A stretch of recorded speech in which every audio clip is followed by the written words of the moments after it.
केजरीवाल का प्रोटेस्ट अन्ना आंदोलन किसका था? पूरा बीजेपी आरएसएस का एक आंदोलन था। तो ये आप तब क्यों बोल रहे जब आप कांग्रेस ज्वाइन कर लिए? ये तो मैंने आम आदमी पार्टी में विधायक रहते हुए एक बार नहीं कई बार बोला है। कि अन्ना आंदोलन आरएसएस का है? यस। आपको बाबा साहेब की 22 प्रतिज्ञा पढ़ने का क्या नुकसान होगा? मुझे कहा है कि भाई आप दो में से एक रास्ता चुन लो, या तो आप हमारी कैबिनेट में मिनिस्टर रहो या फिर आप अपना ये अम्बेडकरवादी मिशन और बुद्धिस्ट मिशन चलाओ। कौन? केजरीवाल बोले? जी। तो मैंने कहा ठीक है, मैं आपको इस्तीफ़ा भेज रहा हूँ, मैं मिशन नहीं छोड़ सकता, और मैंने इस्तीफ़ा दे दिया। मंत्री पद गंवानी पड़ी? ये छोटी चीज़ें हैं, ये छोटी मोटी कुर्सियाँ हैं, वो सब बाबा साहेब की दी हुई हैं। अरविंद केजरीवाल आरक्षण विरोधी हैं। अब तक टोटल 13 राज्यसभा भेजे गए, लेकिन इस 13 लोगों में एक भी ना एससी, ना एसटी, ना ओबीसी, ना माइनॉरिटी। राष्ट्रीय संयोजक अरविंद केजरीवाल बनिया, राष्ट्रीय महासचिव पंकज गुप्ता बनिया, राष्ट्रीय कोषाध्यक्ष एनडी गुप्ता बनिया, संगठन महासचिव संदीप पाठक ब्राह्मण। तो राष्ट्रीय स्तर पर 4 ही पद हैं, चारों के चारों 3 बनी, एक ब्राह्मण। इसका मतलब ये तय है कि अरविंद केजरीवाल जातिवादी हैं। 40 जिलाध्यक्षों की सूची में कांग्रेस में 25 अगड़ी जाति के लोग हैं, और आप भागीदारी की बात करते हैं। 70% दे दिए हैं 10% आबादी वाले को। सर, कांग्रेस में जो दलित जाते हैं वो तो बर्बाद हो जाते हैं। दिल्ली में चुनाव, आप चुनाव भी नहीं लड़ रहे, आप बिहार में घूम रहे हैं। एक उदित राज हैं, बर्बाद हो गए, भाजपा में थे, सांसद थे। एक अपने दलित समाज के बड़े दबंग दलित प्रोफेसर हैं, वो भी बर्बाद होने के लिए तैयार हैं, रतनलाल साहब। बाबा साहब की 22 प्रतिज्ञा को पढ़ने के बाद जिस दलित नेता को केजरीवाल की सरकार से मंत्री पद से हटने के लिए मजबूर किया गया, दलित समाज से बड़ा चेहरा दिल्ली के राजेंद्र पाल गौतम साहब हमारे साथ हैं, जो केजरीवाल की सरकार में मंत्री थे। और ये जब बाबा साहब की 22 प्रतिज्ञा पढ़े तो मजबूर किया गया कि ये इस्तीफा दे दें मंत्री पद से। ऐसी चर्चाएं हैं, ऐसा लोग सोचते हैं, सुनते हैं, बोलते हैं। क्या सच्चाई है, सर से बात करेंगे। और अभी पटना आए हुए हैं, राहुल गांधी का कार्यक्रम है, उसको लेके। तो सर, बिहार में आपका स्वागत है। सबसे पहले बहुत धन्यवाद, नमो बुद्धाय, जय भीम सबको। तो राहुल गांधी जी का जो प्रोग्राम है उसके बारे में बताएंगे। पहले हम ये जानना चाहेंगे कि जो कहा जाता है, कई मंचों से कहा जाता है कि केजरीवाल दलित विरोधी हैं, और हमारे समाज के राजेंद्र पाल गौतम साहब बाबा साहब की प्रतिज्ञा 22 प्रतिज्ञा पढ़े तो उनको मंत्री पद से हटा दिया। क्या सच्चाई है सर? सच्चाई ये है कि जिस वक्त 2011 में दिल्ली में एक भ्रष्टाचार के खिलाफ बड़ा आंदोलन शुरू हुआ, जिसमें अन्ना हजारे, अरविंद केजरीवाल और उनके साथी बैठे, वो आंदोलन बाद में जो धीरे धीरे मैंने जब आम आदमी पार्टी में आने के बाद एमएलए बन के, मंत्री रह के और साथ रह के बारीकी से अध्ययन किया, तो मैं इस नतीजे पर पहुंचा कि वो पूरा आंदोलन आरएसएस का था, बीजेपी का था। क्या बात करें? जी हाँ। केजरीवाल का प्रोटेस्ट अन्ना आंदोलन किसका था? पूरा बीजेपी आरएसएस का एक आंदोलन था, और वो आंदोलन कांग्रेस को ख़त्म करने के लिए देश के तमाम बड़े मीडिया चैनल और कॉरपोरेट ने मिल के रचा था। तो ये आप तब क्यों बोल रहे जब आप कांग्रेस ज्वाइन कर लिए? कांग्रेस ज्वाइन करने के बाद नहीं बोला मैंने, ये तो जब मेरे को समझ आया तो मैं एमएलए रहते हुए भी बोला है। आप एमएलए रहते, आम आदमी पार्टी में आप एमएलए रहते ये बात बोले हैं कि बोला है कि अन्ना आंदोलन आरएसएस का है? यस। और मैंने कई बार बोला कि अब अन्ना हजारे कहाँ है, अब वो काले धन पे क्यों नहीं बोलते, अब वो लोकपाल पर क्यों नहीं बोलते, अब वो भ्रष्टाचार के खिलाफ क्यों नहीं बोलते, वो कहाँ चले गए? क्या केवल कांग्रेस को ख़त्म करने का आंदोलन था इसलिए उसके लिए आए थे, उसके बाद से गायब है? ये तो मैंने आम आदमी पार्टी में विधायक रहते हुए एक बार नहीं कई बार बोला है। बल्कि प्रोफेसर रतनलाल जी के साथ बैठ के, एक आम आदमी पार्टी का एमएलए रहते हुए कई बार इंटरव्यू में मैंने ये सारी बातें की हैं। आपको बाबा साहेब की 22 प्रतिज्ञा पढ़ने का क्या नुकसान होगा? मुझे फ़ायदा हुआ कि बाबा साहेब का वो मूवमेंट और तेज हो गया, पूरे देश में 22 प्रतिज्ञाएं दोहराने का सिलसिला बढ़ गया, और तब से लगभग 25 लाख लोग बौद्ध धर्म की दीक्षा ले चुके हैं, और हमारा सामाजिक मूवमेंट तब से तेज़ी से आगे बढ़ रहा है। तो नुकसान कुछ नहीं हुआ, हमें फ़ायदा हुआ है। मंत्री पद गंवानी पड़ी? ये छोटी चीज़ें हैं, छोटी मोटी कुर्सियाँ हैं, वो सब बाबा साहेब की दी हुई हैं। तो केजरीवाल एक तरफ बाबा साहब की तस्वीर लगाते हैं, एक तरफ भगत सिंह की तस्वीर लगाते हैं, तो बाबा साहब के बारे में बोलते हैं। अच्छा, मैं आपको बताऊं, केजरीवाल जी में और मोदी जी में ज़्यादा फर्क नहीं है। मोदी जी जिस चीज़ के आगे नमन करते हैं उसी को ख़त्म करते हैं। जब वो चुनाव जीतकर 2014 में आए, प्रधानमंत्री बने और देश की संसद के सामने लेटे, तो संसद नहीं बनवा दी। संविधान को नमन किया तो संविधान बदलने का पूरा षड्यंत्र, 400 पार का जो एक नारा दिया था बीजेपी के नेताओं ने, पूरा षड्यंत्र था कि 2025 में आरएसएस के 100 साल होंगे और हिंदू राष्ट्र बनेगा और संविधान बदला जाएगा। वो तो तमाम देश के जो बहुजन मूवमेंट है उसने तेज गति से आंदोलन पूरे देश में चला के उसको 240 पे रोक दिया। सर आप तो हैं कांग्रेस में, दिल्ली में है विधानसभा चुनाव, दिल्ली में कहा जा रहा है कि कांग्रेस चुनाव ही नहीं लड़ रही, राहुल गांधी। नहीं, पहले आपने जो सवाल पूछा था उसको पूरा कर दूं। कर दीजिए। उसका जवाब पूरा नहीं हुआ है। हाँ कर दीजिए सर। तो ये जो पूरा आंदोलन था, उस आंदोलन में बेसिकली 3 उन्होंने भ्रष्टाचार के बड़े मुद्दे उठाए। कोल ब्लॉक घोटाला, 2G स्पेक्ट्रम घोटाला, दोनों घोटाले 1.5 लाख करोड़ से ज़्यादा के, और तीसरा 70,000 करोड़ का कॉमनवेल्थ घोटाला। और उसके तुरंत बाद सरकार बीजेपी की बन गई 2014 में, और तमाम जुडिशरी किस तरह काम कर रही है तब से, जब से बीजेपी सर वो आप देख ही रहे हैं। जांच एजेंसी किस तरह काम कर रही है बीजेपी के सारे पर। उसके बावजूद उन जांच एजेंसियों के होते हुए सारा इन्वेस्टिगेशन उन्होंने किया, उसके बाद उन तीनों घोटालों का रिजल्ट क्या है, कोर्ट से तीनों बाइज्जत बरी कि कोई घोटाला हुआ नहीं है। इसका मतलब घोटाला नहीं था, बल्कि वो पूरा कांग्रेस को ख़त्म करने का एक षड्यंत्र आरएसएस ने तमाम कुछ कॉरपोरेट को और मीडिया को लेके बनाया था। खैर उसके आगे आता हूँ। दीक्षा से पहले जब मैंने देखा कि दिल्ली की सरकार के अंदर फेलोशिप निकाली गई जिसमें रिसर्च फेलो और एसोसिएट फेलो रखे गए, और उसमें तनख्वाह लेके 70,000 से 2.5 लाख तक की, लगभग 450 रखे, जिसमें डाक फेलो विधानसभा में जो एमएलएज को दिए गए और साथ में मंत्रियों के विभागों में।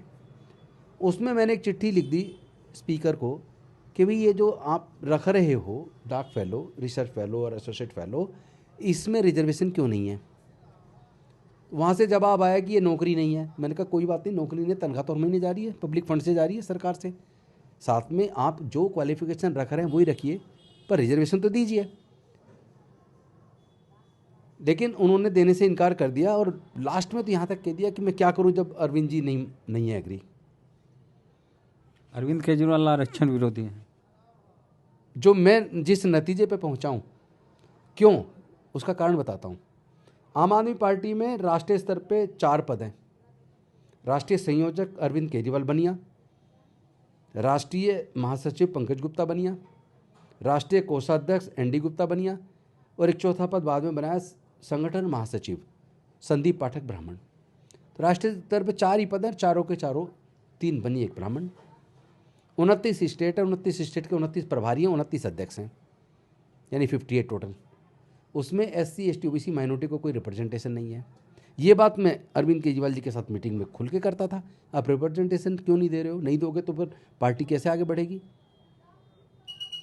दूसरी बात, अब तक टोटल 13 राज्यसभा भेजे गए, 3 दिल्ली से पहले, फिर 7 पंजाब से, फिर 3 और दिल्ली से। लेकिन इस 13 लोगों में एक भी ना SC ना ST ना OBC ना माइनॉरिटी। इसका मतलब इससे ये बात तो साबित होती है कि जब वो डाक fellow, research fellow, associate fellow रखते हैं और उसमें रिजर्वेशन नहीं देते, और जब वो मोहल्ला क्लिनिक में भर्ती करते हैं उसमें रिजर्वेशन नहीं देते। और मैंने उस पर चिट्ठी लिख दी चीफ सेक्रेटरी को कि ये जो मोहल्ला क्लिनिक में भर्ती निकाली है इसमें रिजर्वेशन नहीं दिया जा रहा है, जबकि government of India department of personal training का एक ऑर्डर है कि 45 दिन से ज़्यादा के लिए कोई भी किसी प्रकार की भर्ती अगर की जाएगी आपको रिजर्वेशन देना पड़ेगा। मेरी उस चिट्ठी पे चीफ सेक्रेटरी ने देखा इसमें तुम जेल जा सकते हो, उन्होंने तुरंत उस भर्ती को रोक दिया और कहा कि भाई मंत्री जी की चिट्ठी आई है और इसमें रिजर्वेशन देना पड़ेगा, दोबारा से वैकेंसी निकालो रिजर्वेशन देके। तो जैसे ही उनको पता लगा कि ये भर्ती बंद कर दी गई है, अरविंद केजरीवाल जी को पता लगा, तो उन्होंने मुझे 4 अक्टूबर 2022 को अपने घर सुबह 10:30 बजे बुलाया और पूछा कि क्या आपने चीफ सेक्रेटरी को कोई चिट्ठी लिखी है। मैंने कहा हाँ जी लिखी है। फिर क्या लिखी है। मैंने कहा मैंने उसमें लिखा है कि कहीं भी अगर 45 दिन से ज़्यादा के लिए कोई भी वैकेंसी आप भरते हैं तो इसमें department of personal and training government of India का ऑर्डर है, आपको रिजर्वेशन देना पड़ेगा। तो कहने लगा आपने मेरे से पूछा। मैंने कहा जी आपसे ये, आपकी तरफ से ये आदेश है कि जब भी कोई नई पॉलिसी बनानी तो आपसे पूछा जाए, तो ये कोई नई पॉलिसी तो बनाई नहीं है, ये तो पुरानी पॉलिसी है। Being SC ST OBC welfare minister this is my duty to get it implemented. कहते तुम्हें तो बस रिजर्वेशन का लगा रहता है।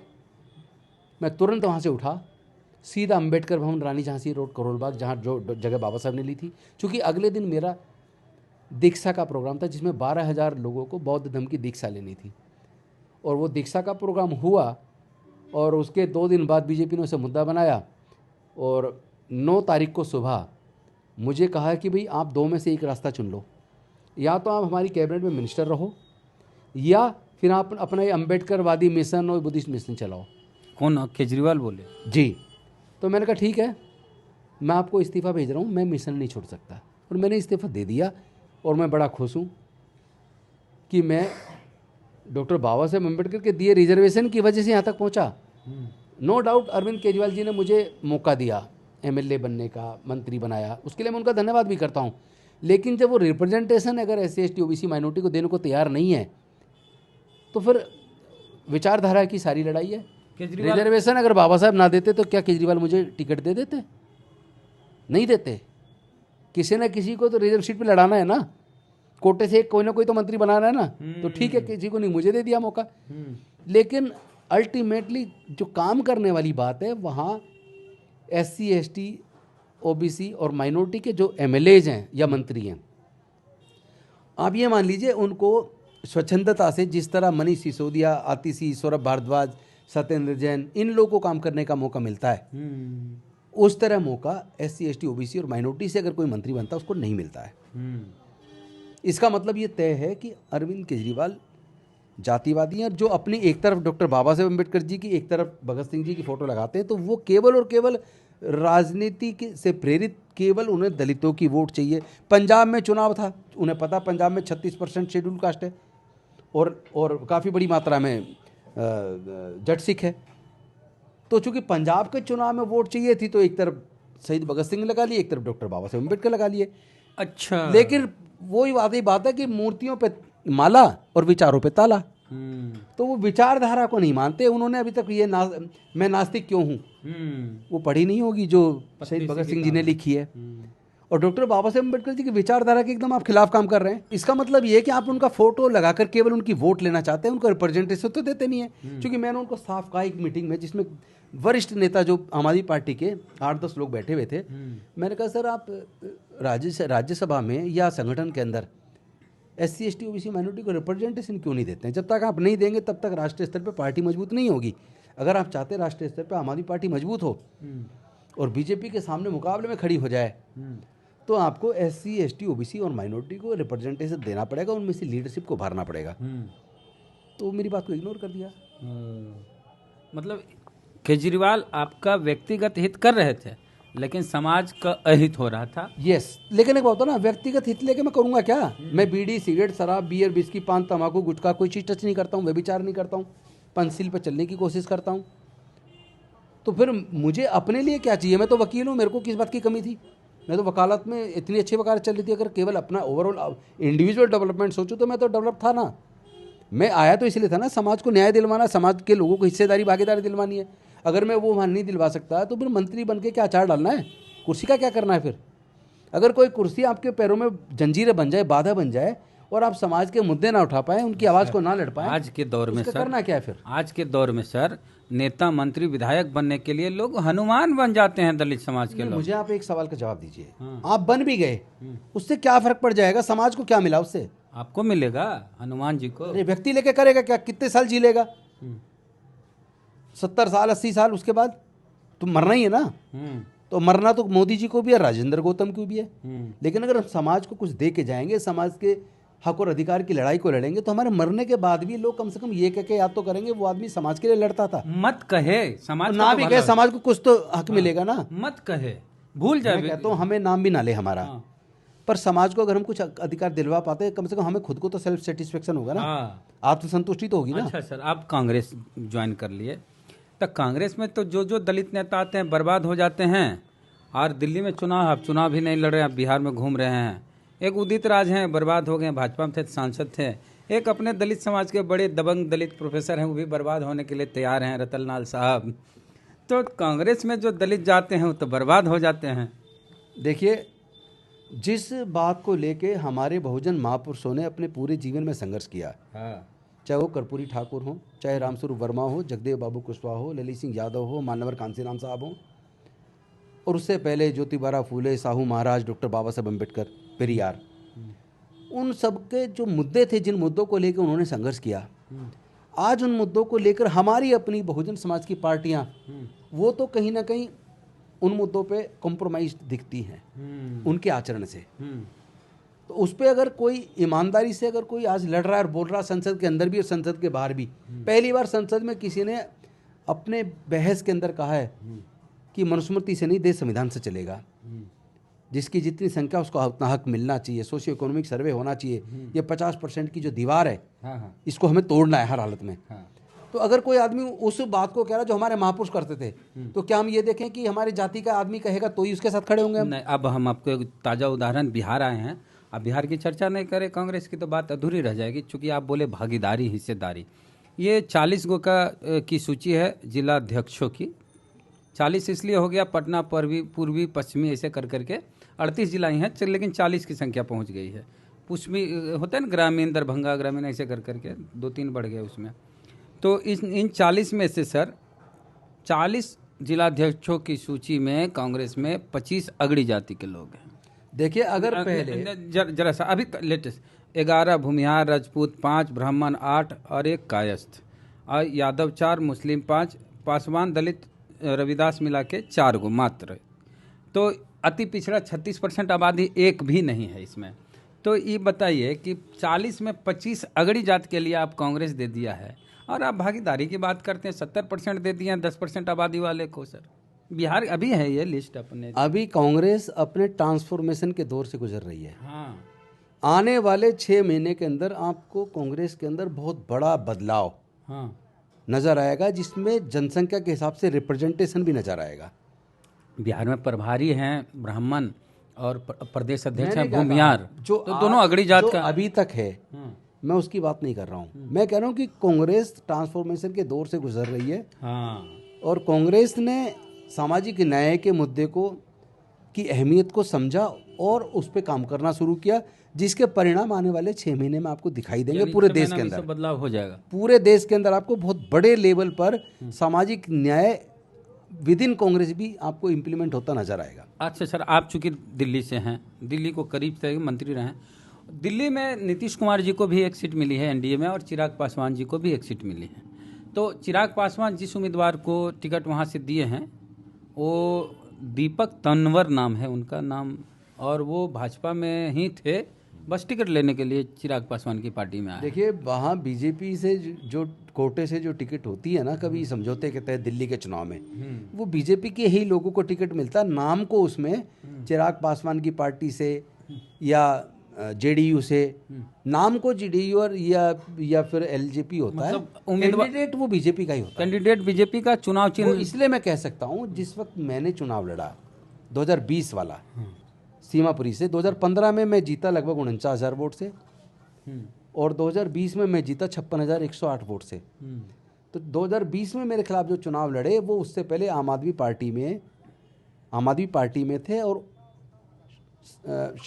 सफाई कर्मचारी आयोग के चेयरमैन भी थे। लेकिन उसके बाद वो बीजेपी में गए, और बीजेपी ने एलजेपी के टिकट से मेरी ही सीट पे उसको टिकट दिया। मतलब कैंडिडेट बीजेपी का और टिकट चिराग का, ऐसे होता है वहाँ। तो अब अंतिम सवाल, राहुल गांधी आ रहे हैं, क्यों आ रहे हैं? बेसिकली राहुल गांधी पूरे देश में जाकर सामाजिक न्याय की लड़ाई को, जिसमें संविधान की सुरक्षा, संविधान का सम्मान, संविधान के मूल्यों को अपहेल्ड करना, और सामाजिक न्याय के तहत जिसकी जितनी संख्या उसका उतना हक, सोशियो इकोनॉमिक सर्वे, और ये जो एक बाउंड्री लगा रखी 50% से ज़्यादा रिजर्वेशन नहीं हो सकता, उसको तोड़ के, और उसमें SC ST OBC को उनके जनसंख्या के अनुपात में उनको हिस्सेदारी मिले, इस बात के लिए पूरे देश में ये एक आंदोलन चल रहा है। एक तरह का आंदोलन है जिसमें राजनीतिक लोगों की भागीदारी संविधान सम्मान या सम्मेलन या संविधान सुरक्षा सम्मेलन में नहीं होती। इसमें तमाम जो बुद्धिजीवी लोग होते हैं, इंटेलेक्चुअल्स लोग होते हैं, या सामाजिक संगठनों के लोग होते हैं, जो समाज के अंदर पूरे देश में अपने अपने लेवल पर काम कर रहे हैं सामाजिक न्याय के लिए, उनको जोड़ा जाता है, उनके द्वारा ही आयोजन होता है। अच्छा, मैंने कांग्रेस का एक कार्यक्रम नहीं, ये कांग्रेस का कार्यक्रम नहीं है। ये सारे कार्यक्रम सामाजिक संगठनों के द्वारा आयोजित होते हैं, और इसमें सैकड़ों की संख्या में सामाजिक संगठन के लोग शामिल होते हैं। चलिए, तो राजेंद्र पाल गौतम साहब से लंबी बातचीत हुई, और उम्मीद करते हैं आगे बिहार आते रहेंगे, और इसी तरह इनसे हम बातचीत करते रहेंगे। कुछ सवाल छूट गया तो आप कमेंट बॉक्स में लिखिएगा कि अगली बार जब गौतम साहब आए बिहार तो हम उनसे ये सवाल करें या हम दिल्ली जाएं। तो पूरी बातचीत पे अपनी राय भी रखें। और चैनल को सब्सक्राइब नहीं किया तो कर लीजिए। जय भीम, जय भारत। नमो बुद्धाय, जय भीम, जय भारत, जय संविधान।